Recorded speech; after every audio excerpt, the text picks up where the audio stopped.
저는 하버드 대학교에서 21세기 동아시아 전략 특강을 맡고 있습니다.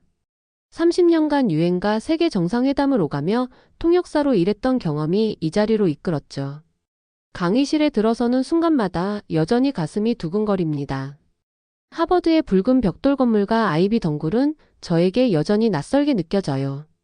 그날도 평소와 같이 강의를 준비하고 있었습니다. 학생들의 진지한 표정을 보며 제가 준비한 슬라이드를 넘기고 있었죠. 강의실은 조용했어요. 단지 키보드 두드리는 소리와 간간히 들리는 질문들만이 공간을 채우고 있었습니다. 교수님, 질문이 있어요. 고개를 들어보니 백인 여학생 에밀리가 손을 들고 있었습니다. 호기심 가득한 표정이었어요. 그런데 곧 그 표정이 약간은 도발적인 미소로 바뀌었죠. 한국이 무슨 자원이 있죠? 사실 한국은 그저 작은 나라 일본을 따라한 나라일 뿐이잖아요. 강의실이 순식간에 얼어붙었습니다. 몇몇 학생들은 눈을 크게 뜨고 에밀리를 바라봤어요. 아시아계 학생들은 불편한 기색이 역력했죠. 순간 제 가슴에 뜨거운 것이 올라왔습니다. 젊은 시절 외교 현장에서 한국이 무시당하는 장면들이 파노라마처럼 스쳐 지나갔어요. 깊게 숨을 들이마시고 천천히 노트북을 덮었습니다. 학생들의 시선이 저에게 모였어요. 초조함과 기대감이 뒤섞인 침묵이 흘렀죠. 에밀리, 좋은 질문이네요. 제 목소리는 차분했습니다. 오랜 통역 생활에서 단련된 목소리죠. 결코 감정을 드러내지 않는 톤이었어요.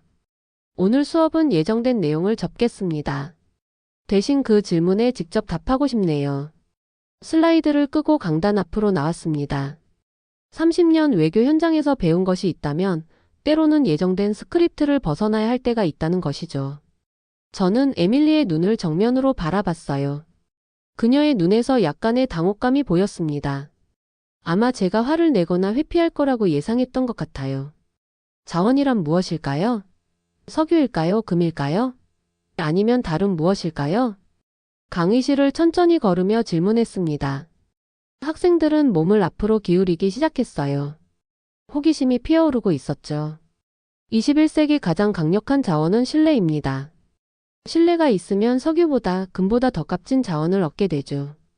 칠판에 크게 신뢰라고 썼습니다. 제 손에서 분필이 부러졌어요. 그 소리가 강의실에 울렸죠. 긴장된 분위기 속에서 작은 웃음이 번졌습니다. 에밀리, 당신의 질문에 답하기 위해 몇 가지 이야기를 들려드리겠습니다. 아마 교과서에는 나오지 않았을 이야기들이죠. 학생들의 눈빛이 변하기 시작했습니다. 처음에는 어색함이 있었지만 점차 호기심으로 바뀌어 갔어요. 저는 마음속으로 깊게 숨을 들이마셨습니다.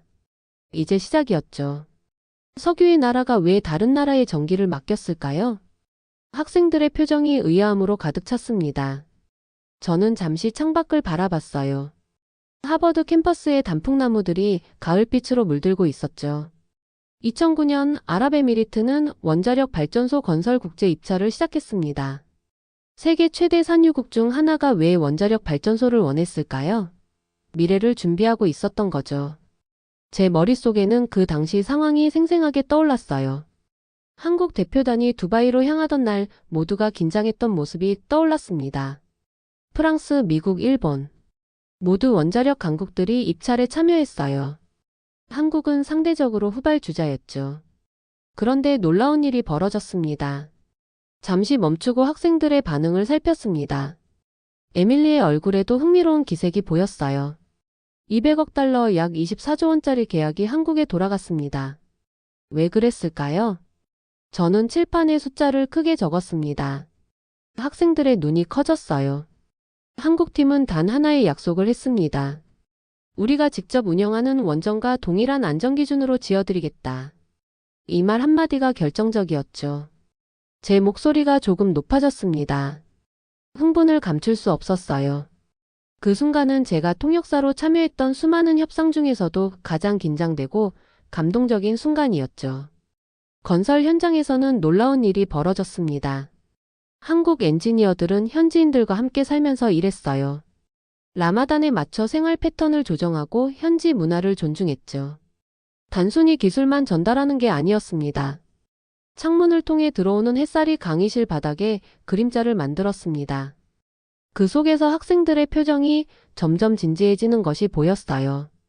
프로젝트가 완료되었을 때 아랍에미리트 왕세자는 이런 말을 했습니다. 우리는 단순히 발전소가 아니라 신뢰를 산 것이다.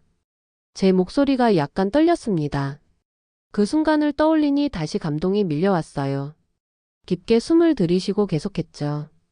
그리고 그 신뢰는 계속 이어져 두 번째, 세 번째 프로젝트로 연결되었습니다. 원전을 넘어 스마트시티 의료 시스템까지 협력이 확장되었죠. 학생들의 표정이 달라지고 있었습니다. 무엇보다 에밀리의 얼굴이 굳어졌어요. 처음에 도발적인 미소는 사라지고 진지한 표정으로 바뀌었죠. 작은 나라가 큰 나라를 이긴 것이 아닙니다. 신뢰를 지킬 수 있는 나라가 선택받은 거죠. 저는 에밀리를 다시 바라봤습니다. 더 이상 적대감은 없었어요. 단지 그녀의 호기심을 자극하고 싶었을 뿐이죠. 그리고 그것은 성공한 것 같았습니다. 에밀리의 노트북이 열리고 키보드 소리가 들리기 시작했어요. 여러분은 아마존을 이용해 보셨을 겁니다. 그런데 한국의 쿠팡이라는 회사를 들어보셨나요? 몇몇 학생들이 고개를 끄덕였습니다. 대부분은 처음 듣는 이름이었죠. 저는 미소를 지었어요. 쿠팡은 지금 미국 뉴욕 증시에 상장된 회사입니다. 하지만 시작은 작았죠. 2010년 한국의 작은 스타트업으로 시작했어요. 스마트폰을 꺼내 쿠팡 앱 화면을 보여줬습니다. 학생들의 눈빛이 호기심으로 빛났어요. 로켓 배송이라는 시스템을 아십니까? 밤 12시에 주문하면 다음날 아침에 물건이 도착합니다. 심지어 새벽 2시에 주문해도 아침에 받을 수 있죠. 학생들 사이에서 작은 탄성이 흘러나왔습니다. 한 학생이 손을 들고 질문했어요. 그게 가능한가요? 아마존 프라임도 보통 이틀 정도 걸리는데요. 저는 고개를 끄덕였습니다. 그 의문은 당연했죠. 가능합니다. 비결은 완전한 통제예요.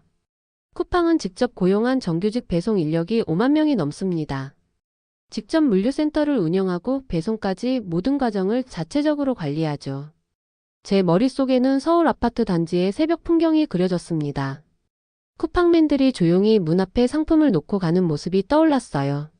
하지만 진짜 혁신은 속도가 아닙니다. 약속을 지키는 것이죠. 쿠팡은 실패율을 0.01% 미만으로 유지하고 있어요. 거의 모든 약속이 지켜지는 겁니다. 저는 잠시 학생들의 반응을 살폈습니다. 그들의 눈빛에서 의심과 호기심이 동시에 보였어요. 한국 사람들에게 내일 아침에 도착한다는 약속은 단순한 마케팅 문구가 아닙니다. 그것은 반드시 지켜져야 할 신뢰의 약속이죠. 한 번 약속을 어기면 고객은 돌아오지 않아요. 제 목소리에 힘이 실렸습니다. 저도 모르게 손짓이 커졌어요. 학생들이 더 집중하는 것이 느껴졌죠. 팬데믹 시기 쿠팡은 더 빛났습니다. 사람들이 외출을 꺼릴 때 쿠팡맨들은 계속해서 물건을 배달했어요. 위험에도 불구하고 약속을 지킨 거죠. 그 시기를 떠올리니 가슴이 뭉클해졌습니다.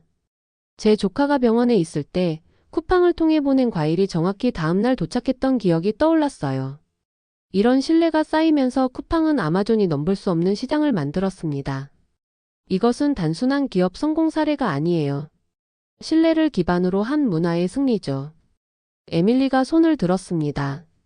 이번엔 도발적인 표정이 아니었어요. 진지한 질문이 준비된 얼굴이었죠. 그런데 쿠팡은 어떻게 수익을 내나요? 그런 배송 시스템은 비용이 많이 들 것 같은데요. 좋은 질문이었습니다. 저는 미소를 지었어요. 처음 몇 년간은 적자였습니다. 하지만 쿠팡은 신뢰에 투자했어요. 약속을 지키면 결국 고객이 돌아온다는 믿음이었죠. 그리고 그것은 옳았습니다. 이제 쿠팡은 수익을 내기 시작했어요. 강의실에 잠시 침묵이 흘렀습니다. 학생들이 각자의 생각에 잠겨있는 듯 했어요. 빠른 게 중요한 게 아닙니다. 약속을 지키는 게 중요하죠. 한국 기업들의 성공 비결은 바로 여기에 있습니다. 여러분의 주머니 속에 무엇이 있나요? 학생들이 의아한 표정을 지었습니다. 몇몇은 스마트폰을 꺼내 보였어요. 아이폰, 갤럭시 다양한 기기들이 보였죠. 2019년 베트남 정부는 공무원들의 공식 업무용 스마트폰을 선정해야 했습니다. 화웨이, 애플, 삼성 모두 강력한 후보였죠. 그런데 베트남은 한국의 삼성 갤럭시를 선택했어요. 저는 제 갤럭시 폰을 들어 보였습니다. 단순한 기기처럼 보이지만 그 안에는 깊은 이야기가 있었어요. 왜 그랬을까요? 이유는 삼성 녹스 보안 시스템과 기술의 신뢰성 때문이었습니다. 학생들이 더 집중하기 시작했습니다. 저는 천천히 강의실을 걸으며 이야기를 이어갔어요. 베트남은 정치적으로 복잡한 위치에 있습니다. 중국과 국경을 접하고 있고 미국과는 과거의 전쟁 상처가 있죠. 이런 상황에서 베트남이 원했던 것은 중립적인 파트너였어요. 제 기억 속에서 하노이의 모습이 떠올랐습니다. 2019년 북미 정상회담이 열렸을 때 저는 그곳에 있었어요. 도시 곳곳에서 한국 기업들의 모습을 볼 수 있었죠. 한국은 정치적으로도 중립적인 위치에 있었습니다. 기술을 무기로 외교를 펼치는 나라였죠. 베트남은 그런 한국의 접근 방식을 신뢰했어요. 칠판에 신뢰라는 단어 아래 중립성이라고 적었습니다. 두 단어가 연결되는 순간이었어요. 삼성은 현지화에도 뛰어났습니다. 베트남에 공장을 세우고 일자리를 창출했죠. 단순히 제품을 파는 것이 아니라 함께 성장하는 파트너였어요. 저는 잠시 학생들의 표정을 살폈습니다. 호기심 가득한 눈빛들이 저를 향하고 있었어요. 이런 신뢰관계는 한순간에 만들어지지 않았습니다. 오랜 시간 작은 약속들을 지켜온 결과였죠. 베트남 공장에서 문제가 생겼을 때 한국 엔지니어들은 즉시 현장으로 달려갔어요. 밤을 새워 문제를 해결했죠. 제 머릿속에는 그 시절 베트남 박린성의 삼성 공장이 떠올랐습니다. 한국과 베트남 엔지니어들이 함께 일하는 모습, 서로 다른 언어를 사용하면서도 하나의 목표를 향해 나아가는 모습이 생생했어요. 기술은 그것이 아무리 뛰어나도 신뢰가 없으면 선택받지 못합니다. 기술은 많지만 국가가 신뢰한 기술은 많지 않죠. 에밀리가 다시 손을 들었습니다. 이제 그녀의 표정은 완전히 달라져 있었어요. 호기심과 존중이 함께 묻어나는 표정이었죠. 그런데 왜 한국 기업들은 그렇게 신뢰를 중요시하나요? 좋은 질문이었습니다. 저는 잠시 생각에 잠겼어요. 아마도 우리의 역사 때문일 겁니다. 한국은 많은 어려움을 겪었어요. 식민지배, 전쟁, 가난. 이런 경험들이 우리에게 가르쳐준 것은 신뢰만이 진정한 자산이라는 사실이었죠. 강의실이 조용해졌습니다.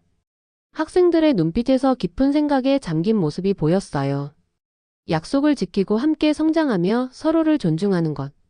이것이 한국 기업들의 DNA에 새겨진 가치입니다. 여러분, 군인하면 어떤 이미지가 떠오르나요? 학생들이 다양한 대답을 했습니다. 강인함, 규율, 무기. 예상했던 답변들이었어요. 이제 제가 본 한국 평화유지군의 모습을 들려드리겠습니다. 저는 스마트폰에서 사진 하나를 찾아 학생들에게 보여줬습니다. 레바논의 작은 마을에서 한국 군인들이 현지 아이들과 태권도를 가르치는 모습이었어요. 이것은 제가 2018년 레바논을 방문했을 때 찍은 사진입니다. UN 평화유지군으로 파병된 한국군의 모습이죠. 그날의 기억이 생생하게 떠올랐습니다. 먼지 폴폴 날리는 마을 광장에 정돈된 태권도 수업이 펼쳐져 있었어요. 아이들의 웃음소리가 귓가에 들리는 듯했죠. 한국군의 주둔지는 다른 나라 군대와 달랐습니다. 깔끔하게 정리된 환경, 꽃이 심어진 화단, 현지인들에게 열린 의료 지원 시설. 마치 작은 한국을 옮겨놓은 듯했죠. 학생들의 표정이 점점 달라졌습니다. 호기심에서 감동으로 변해가는 것이 보였어요. 한국군은 무력보다 질서, 총보다 대화라는 원칙을 가지고 있었습니다. 현지인들에게 가장 필요한 것이 무엇인지 먼저 물었죠. 그리고 그들이 원하는 것을 제공했어요. 저는 잠시 물을 한 모금 마셨습니다. 그 순간 떠오른 또 다른 기억이 있었어요. 남수단에서의 일입니다. 내전으로 황폐해진 마을에 한국 평화유지군이 도착했어요. 가장 먼저 한 일은 무엇이었을까요? 학생들이 다양한 추측을 했습니다. 방어시설 구축, 정찰? 모두 군대라면 당연히 할 법한 일들이었죠. 그들은 가장 먼저 마을 우물을 고쳤습니다. 깨끗한 물이 없는 곳에서는 어떤 평화도 의미가 없다고 생각했죠. 그리고 마을 학교를 재건했어요. 제 목소리가 잠시 떨렸습니다. 그 이야기를 들었을 때 제가 얼마나 감동했는지 떠올랐기 때문이죠. 얼마 지나지 않아 놀라운 일이 벌어졌습니다. 현지 아이들이 아침마다 한국군 캠프 앞에 모여 안녕하세요라고 인사를 하기 시작했어요. 마치 아침 드라마의 한 장면 같았죠. 학생들 사이에서 웃음이 번졌습니다. 따뜻한 웃음이었어요. 유엔 보고서에 따르면 한국 평화유지군이 주둔한 지역은 다른 지역보다 분쟁 재발률이 30% 낮았습니다.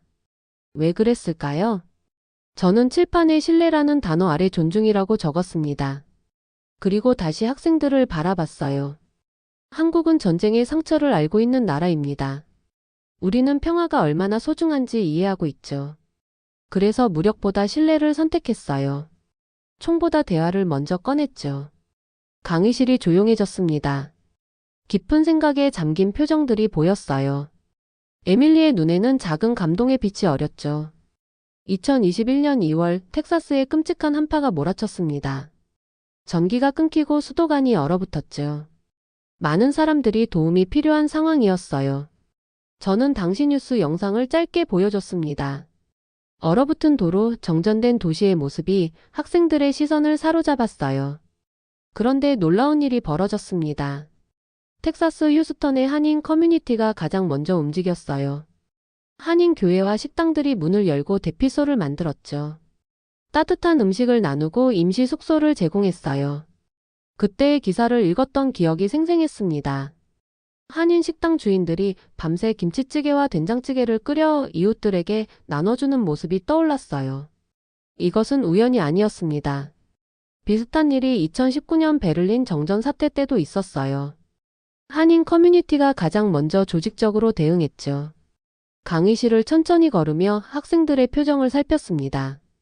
놀라움과 존경심이 섞인 눈빛들이 보였어요. 왜 한인들이 이렇게 빠르게 움직일 수 있었을까요? 이들은 갑자기 대응한 게 아닙니다. 이미 준비돼 있었던 거죠. 제 기억 속에서 어머니의 모습이 떠올랐습니다. 항상 김치와 장을 넉넉히 담그고 이웃과 나누던 모습이었죠. 한국인의 DNA에는 이런 공동체 의식이 깊이 새겨져 있습니다. 한인 커뮤니티에는 반상회라는 전통이 있어요. 주기적으로 모여 지역 문제를 논의하고 서로 돕는 시스템이죠. 이런 문화가 해외에서도 이어져 왔습니다. 학생들에게 반상회 사진을 보여줬습니다. 미국 뉴저지의 한 교회에서 열린 한인 모임이었어요. 다양한 연령층의 사람들이 함께 모여 있었죠. 위기가 오기 전에 이미 연락망이 구축되어 있었습니다. 누가 어디 살고 어떤 도움이 필요한지 알고 있었죠. 그래서 빠르게 움직일 수 있었어요. 저는 텍사스 한파 당시 CNN에 보도된 영상을 보여줬습니다. 현지 리포터가 한인 식당에서 인터뷰하는 장면이었어요. 미국 뉴스에도 한인 커뮤니티의 질서와 연대감이 보도됐습니다. 리포터는 위기 속에서 드러난 놀라운 공동체 정신이라고 표현했죠. 제 마음 속에서는 자부심이 일었습니다. 멀리 떨어진 나라에서도 한국인의 정신이 빛나고 있다는 사실이 뿌듯했어요. 이것은 단순한 선행이 아닙니다. 깊은 책임감과 공동체 의식의 발현이죠. 한국인들은 어디에 있든 서로를 돕는 것을 당연하게 생각해요. 학생들의 표정이 감동으로 물들기 시작했습니다. 에밀리조차도 깊은 생각에 잠긴 듯 했어요. 재난은 모든 것을 드러냅니다. 그리고 한국인들의 경우 드러난 것은 철저한 준비성과 강한 공동체 의식이었죠. 2018년 평창 동계올림픽을 기억하시나요? 몇몇 학생들이 고개를 끄덕였습니다. 스포츠를 좋아하는 학생들이었겠죠. 그 올림픽 뒤에는 불가능을 가능으로 만든 이야기가 있습니다. 저는 올림픽 개막식 영상을 짧게 보여줬습니다. 화려한 조명과 퍼포먼스, 세계 각국의 선수들이 입장하는 장면이었어요. 준비 과정에서 많은 우려가 있었습니다. 경기장 건설이 지연되고 숙소 문제가 불거졌죠. IOC는 심각하게 걱정했어요. 그 시절을 떠올리니 가슴이 조금 뛰었습니다. 국제 언론의 비판적인 보도들, 준비가 제대로 되지 않았다는 우려들이 쏟아졌었죠. 그런데 놀라운 반전이 있었습니다. 단 14개월 만에 모든 경기장이 완공됐어요.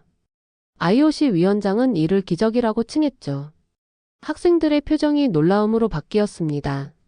그것은 정말 믿기 힘든 속도였으니까요. 어떻게 가능했을까요? 비결은 철저한 분업, 통합 관제 시스템, 그리고 정밀한 계획이었습니다.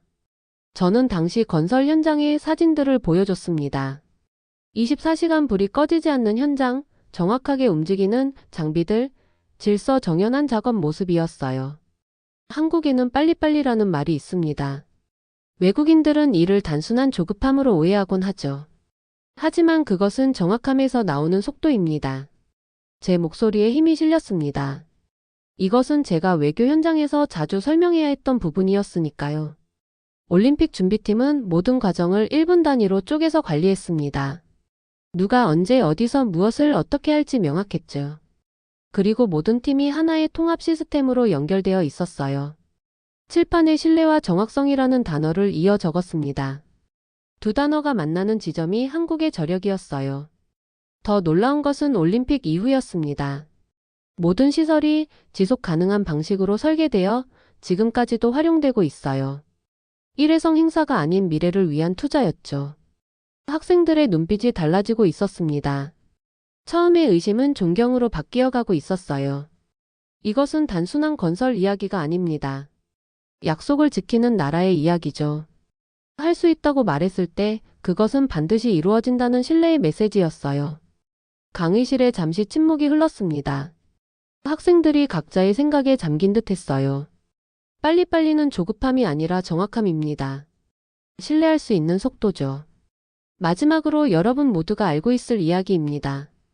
BTS를 들어보셨나요? 강의실에서 웃음이 터졌습니다. 물론 알고 있었죠. 몇몇 학생들은 팬임을 자랑스럽게 밝혔어요. BTS가 이룬 성과는 놀랍습니다. 한국어로 노래하는 그룹이 빌보드 1위에 오르고 유엔에서 연설하기까지 했죠. 저는 BTS의 유엔 연설 영상을 짧게 보여줬습니다. 정장을 입고 진지하게 연설하는 모습에 학생들이 집중했어요. 여기서 중요한 것은 그들이 자신의 언어와 정체성을 포기하지 않았다는 점입니다. 영어로 노래하라는 압박이 있었지만 한국어를 고수했죠. 제 머릿속에는 30년 전 외교 현장에서의 기억이 떠올랐습니다. 한국어를 무시당하고 영어로 바꾸라는 요구를 받았던 순간들이 있었어요. 그 시절과 비교하면 정말 놀라운 변화였죠. BTS의 성공은 단순한 인기가 아닙니다.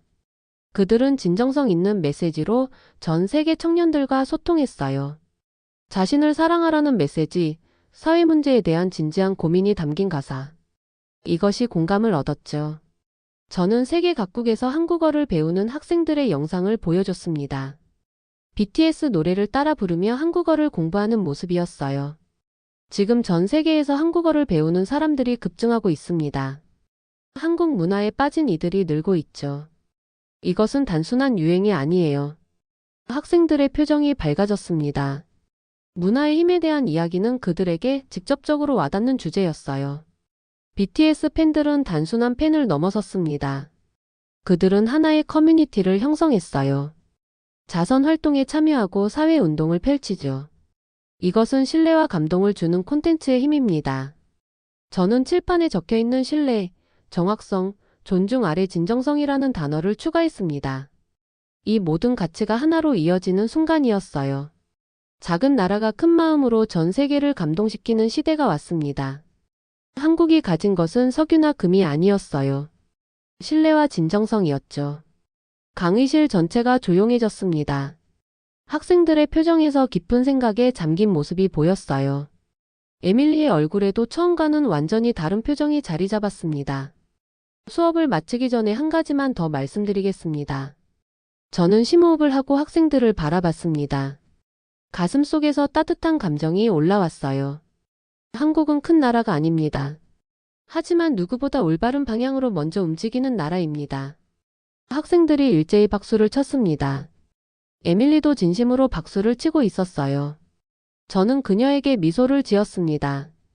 도발적인 질문이 이렇게 풍성한 대화로 이어질 줄은 그녀도 예상하지 못했을 거예요. 강의실을 나서는 순간 한 학생이 다가왔습니다. 교수님, 다음 수업이 기다려집니다.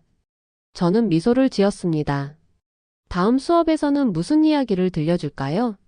아직 한국의 이야기는 많이 남아있으니까요. 하지만 오늘 이 순간 저는 뿌듯함을 느꼈습니다. 단순한 강의를 넘어 마음과 마음이 만난 시간이었으니까요. 오늘의 이야기는 여기까지입니다. 지금까지 전 세계의 따뜻한 이야기를 들려드리는 감동 모먼트였습니다. 감사합니다.